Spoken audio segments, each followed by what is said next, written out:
when you look back over your life and you see the seasons of loss, things like divorce, where you lose your husband and the potential for having children for some, grief, right? And grief could be for losing someone who passes away or for losing a job or, for losing something, right? Disappointment, unfulfilled dreams.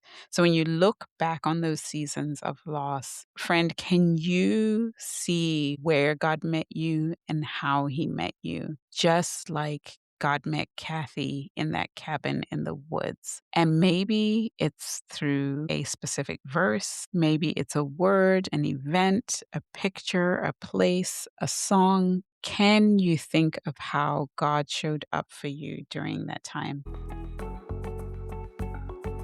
Welcome to Remember God, a podcast where we practice remembering God in the midst of trials. Hi, I'm Brenda, and I help followers of Jesus recall God's miracles to successfully navigate current challenges. Welcome to Remember God, a podcast to practice remembering God in the midst of trials. If you're a follower of Jesus who's in a difficult season and finds yourself wanting to take control of the situation instead of trusting God, this is the place for you. This is where we will help you remember the places where God has shown up in the past, giving you the tools and the strength to navigate through today's challenges. I'm Brenda Savanu, author of Memorial Stones, writer, coach, and your companion on the journey of remembering what God has done. Friends, today is another reflection episode on the interview I did with Cathy Garland, which came out last week. And so we will do what I did with Tiffany's reflection, which is just tracing the memorial stones that Cathy mentioned in the podcast, that the experiences in her life and the places where God showed up, and how she navigated some of those difficult places. Cathy Garland is a Bible teacher and an author, and she's lived through some intense wilderness seasons: divorce, miscarriage, a near-death car accident. She broke her neck twice. But what struck me the most was her intentionality in her relationship with Jesus. She has just a beautiful way in how she relates to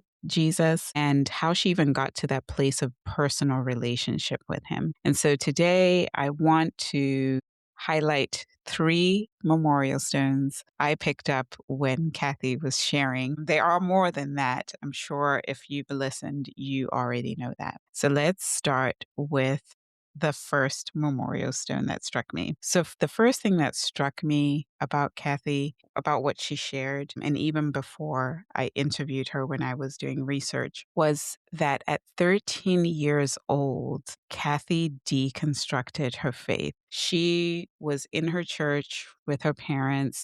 She saw what was happening with the church politics. She wasn't happy with what was coming out of the pulpit in terms of prosperity gospel. And she started asking herself, like, is this for me? And then she told herself, well, I actually don't think this is the way for me, this way of Christian faith, this way of Jesus. And so she just started drifting. But the great thing was that Cathy has a great relationship with her parents, with her dad, and she told him the truth that she didn't think this was for her. And instead of panicking, he took her to the library and helped her check out books on other religions. She said they checked out every book on every other religion that was in the library, and he partnered with her in studying those religions and reading those books. And as she studied, she asked questions about God, about her salvation, about suffering, about all of these things. And she asked those same questions of all of the different religions that she was also studying. At the end of that season, which she said was about a year, so from 13 years old to 14 years old, she said she came to the conclusion that Jesus is who he says he is.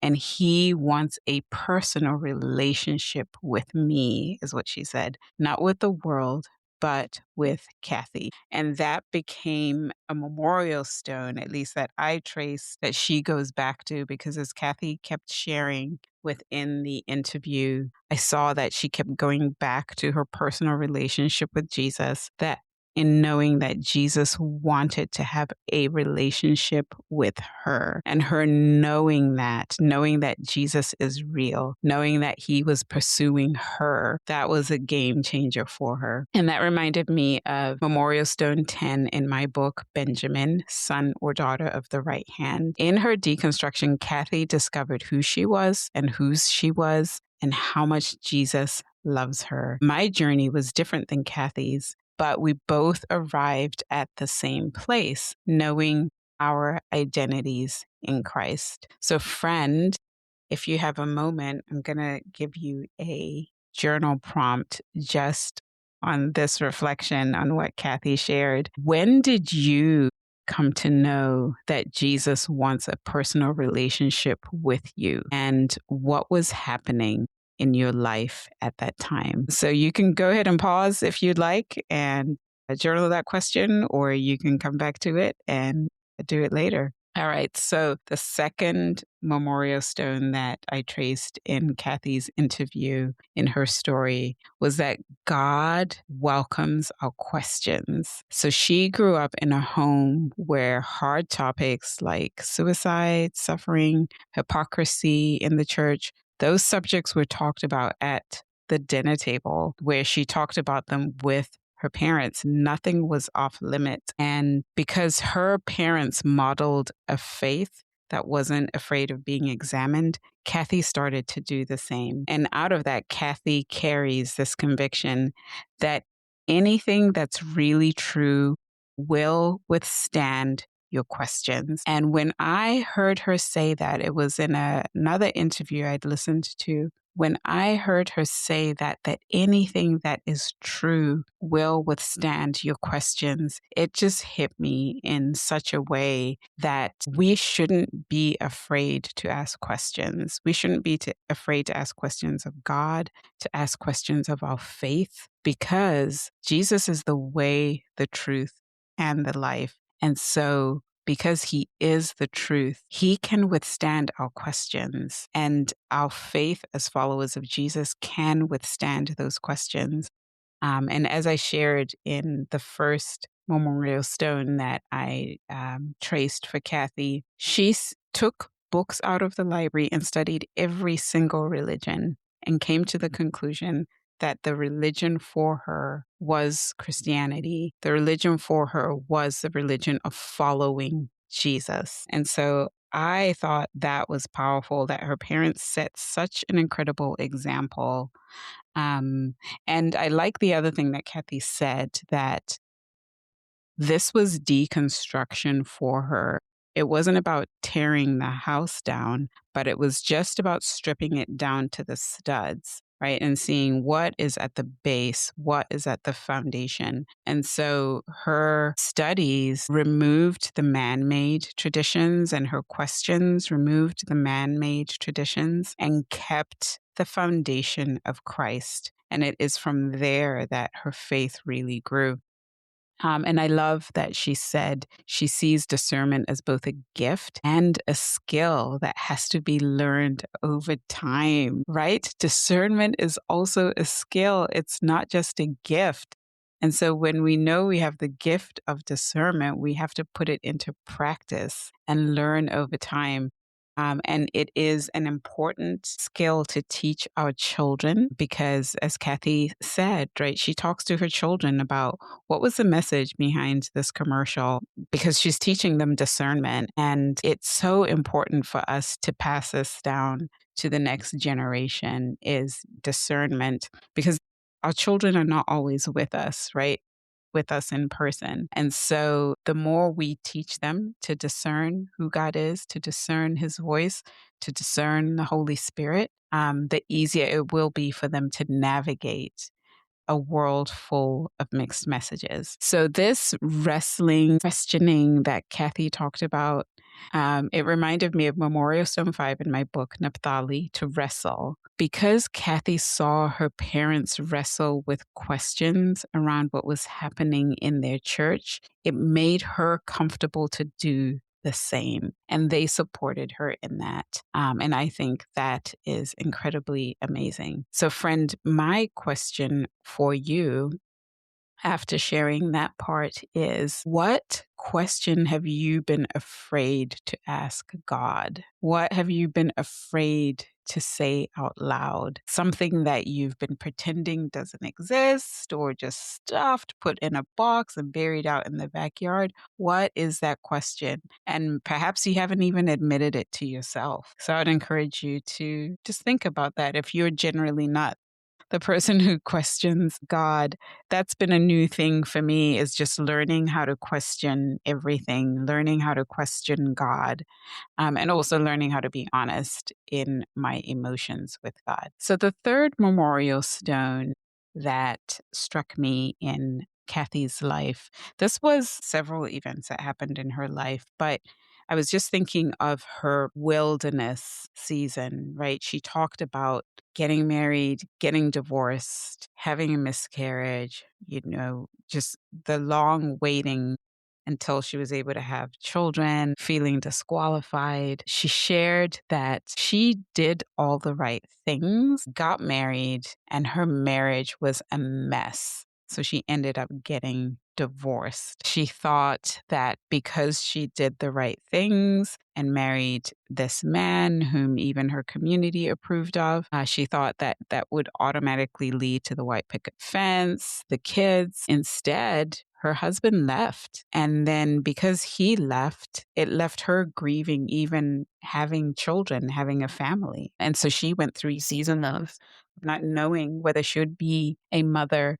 And then she shares the story of when God invited her to come away with her into a cabin in the woods during a snowstorm. And she didn't have big expectations, but she opened her Bible and landed on Isaiah 54. And for those of you who know, you know about Isaiah 54, right? The barren woman who has no children, but she's told to expand her tent, right? And to, put down her tent pegs, expand to the left and to the right. And as she read that chapter in Isaiah, the words on the page lined up with her life. And she started to see that God was speaking to her.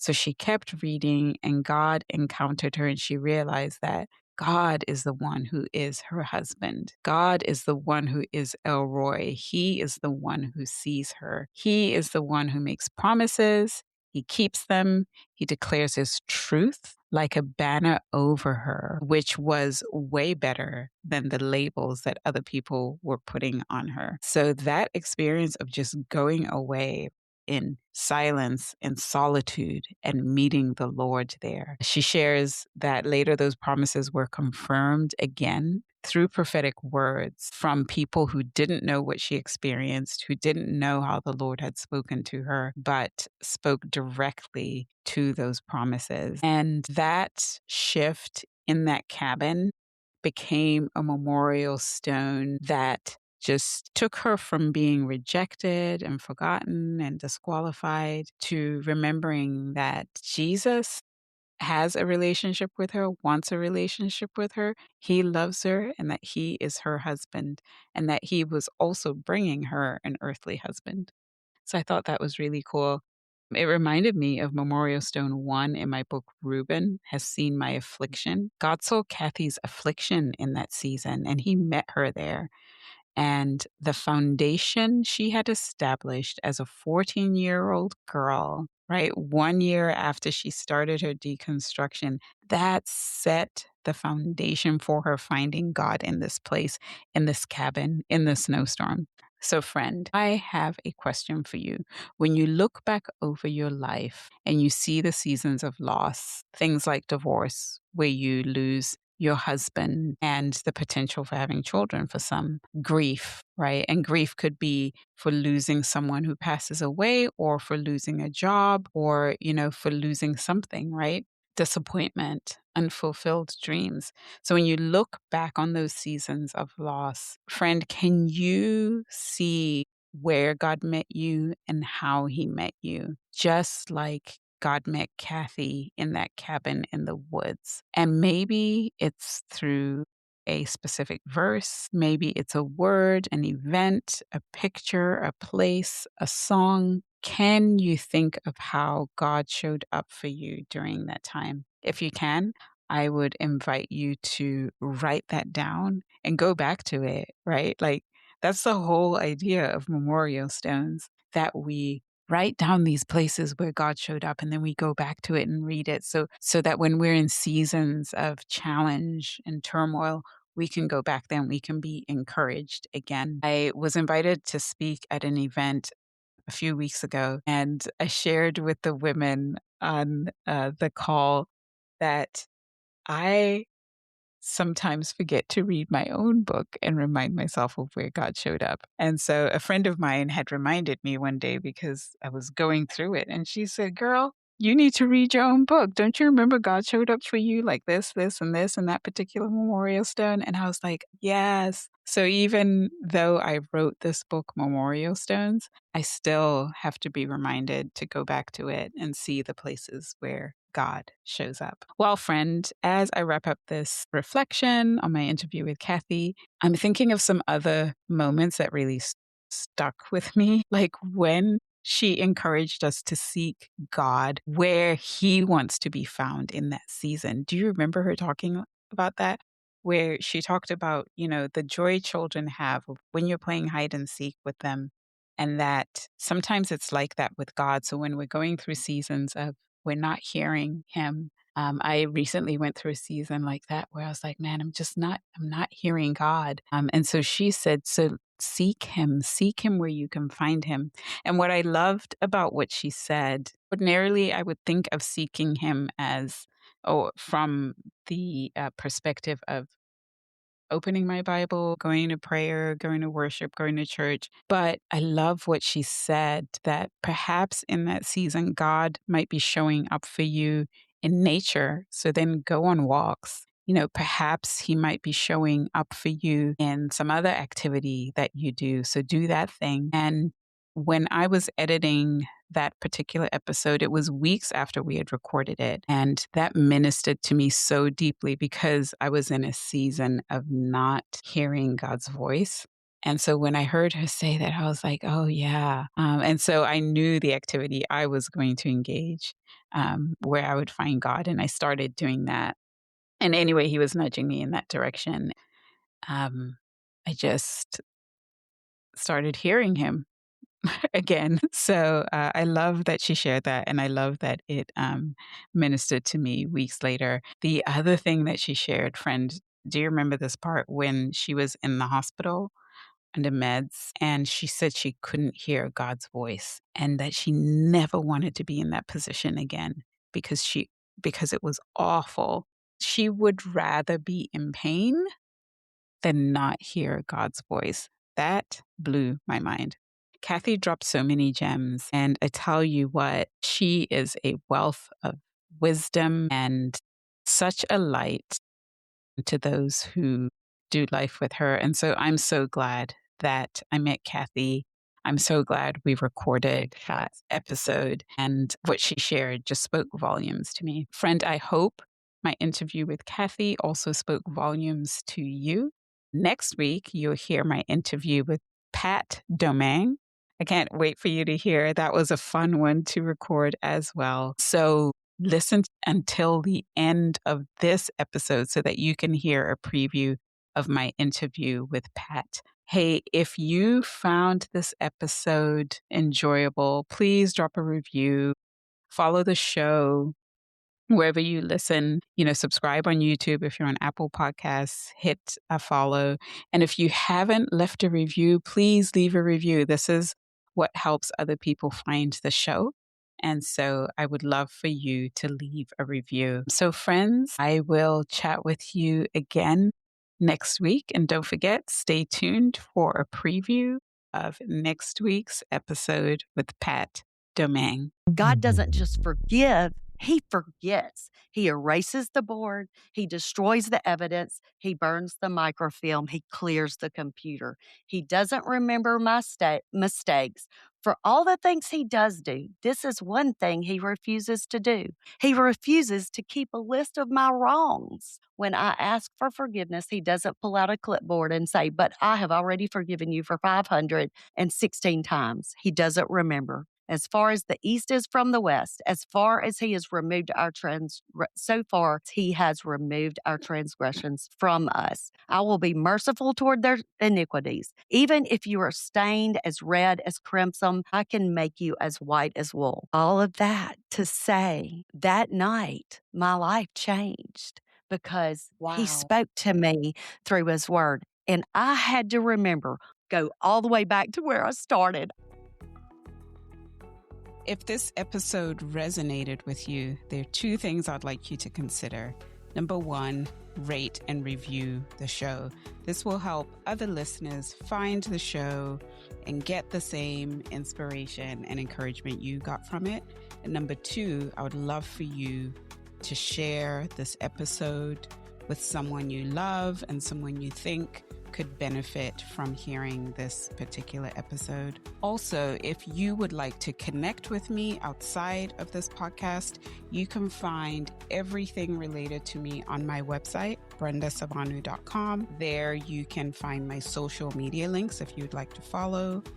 You can find a link to sign up for an email so that you can get weekly encouragement to your inbox. And you can find information about my book and coaching sessions. So friends, thank you again so much for listening to this episode, and thank you for considering sharing it with your friends. See you next time.